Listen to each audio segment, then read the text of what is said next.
আসসালামু আলাইকুম everyone, welcome back to my channel. আশা করি সকলে ভালো আছেন। ডাল দিয়ে কাঁচকলার এই পাতলা ঝোল তরকারিটা খেতে যেমন মজা তেমন পুষ্টিকর আর রান্না করা খুবই সহজ। তো কি করে এই সহজ পুষ্টিকর মজার রেসিপিটি আমি তৈরি করে থাকি সেটি জানতে হলে পুরো ভিডিওটি না টেনে দেখতে হবে। তো একটি লাইক দিয়ে ভিডিওটি শুরু করা যাক। প্রথমে কড়াইতে দিয়ে দিয়েছি হাফ টেবিল চামচ সয়াবিন তেল। তেলটা গরম হয়ে গেলে রসুন কুচি দিয়ে দিয়েছি এবং পেঁয়াজ কুচি দিয়ে দিয়েছি। পেঁয়াজ এবং রসুন কুচি হালকা করে ভেজে নেব।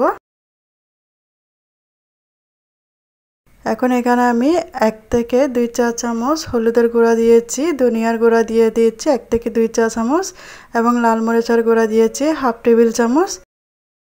পানি দিয়েছি হাফ কাপ পরিমাণ। এর মধ্যে লবণ দিয়ে দিয়েছি হাফ টেবিল চামচ। ছোট আছে মশলাটাকে কষিয়ে নিচ্ছি 5-10 মিনিটের মতন। মশলাটা কষানো হয়ে গেলে এখানে আগে থেকে কেটে রাখা এবং ধুয়ে রাখা কাঁচকলার টুকরোগুলো দিয়ে দিয়েছি। দেখুন আমি কাঁচকলাটা কোন সাইজে কেটেছি। এটি কাটা খুবই সহজ। কোষাটা ছাড়িয়ে ফেলে দিতে হবে এবং মাঝখানে 2 টুকরো করে সেই টুকরাগুলোকে পাশ থেকে বড় বা ছোট আপনার পছন্দ মতো যে কোনো সাইজে এভাবে কোনা করে কেটে নেবেন। কেটে নেওয়ার পরে অবশ্যই হলুদ দিয়ে মাখিয়ে তারপর ধুয়ে নেবেন। এখানে আমি মসুরের ডাল এবং মুগ ডাল দিয়েছি। আপনারা যে কোনো ডালই দিতে পারেন অথবা যে কোনো মিক্স করা ডাল দিতে পারেন।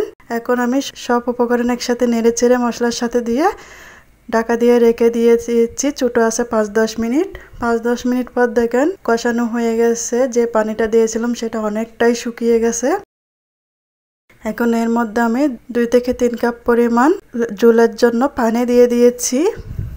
চুলাটাকে একটু বাড়িয়ে দিয়েছি এবং ঢাকা দিয়ে রেখে দেব 10-15 মিনিট। 10-15 মিনিট ধরে আমি রান্না করেছি। কাঁচকলাটাও খুব ভালো করে সিদ্ধ হয়ে গেছে, ডালটাও ফুটে গেছে। এখন লবণটা চেক করে নিয়ে চুলা থেকে শুধু নামিয়ে নেব। তো তৈরি হয়ে গেছে আজকের ডাল দিয়ে কাঁচকলার ঝোল তরকারি।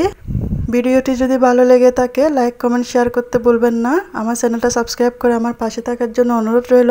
আমার নতুন ভিডিও পাওয়ার জন্য পাশে থাকা বেল আইকনটি বাজিয়ে দিয়ে যাবেন। এতক্ষণ আমার সাথে থাকার জন্য আপনাদের সবাইকে ধন্যবাদ। আল্লাহ হাফেজ।